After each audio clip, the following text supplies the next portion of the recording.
ആത്തിക്കാതെ ഇവിടെ എവിടെ കാണാല്ലേ എവിടെ വെച്ചിക്കണതേ ഇമ്മന്റെ ബാഗിൽ എവിടെ ഉണ്ടാവും ഒന്ന് നോക്കി അവിടെ തെരയൂല ആ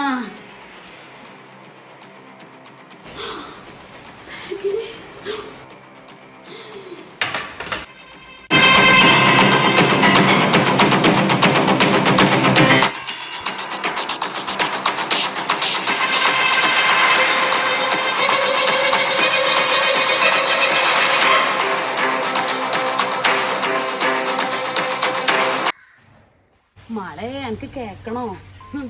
ഞാൻ കേട്ടത് എന്താന്നോ സ്വന്തം ഇളച്ചിന്റെ മാല അതും 4.5 പവന് മഹറണം പോലോ ഓള് കട്ടിക്കണതേ ഇജൊന്ന് ആലോചിച്ചോക്ക സ്വന്തം പെരീന്നാണ് ഉസുറും പുളിയുണ്ടോക്ക് നോക്ക വെല്ല പറഞ്ഞോ ഇതിലൊരു പാലിന് പോലെ ഉണ്ട് ഓൾ ആങ്ങളുടെ ഒട്ടിക്കോള് കേക്കും ഉണ്ടാന്നോ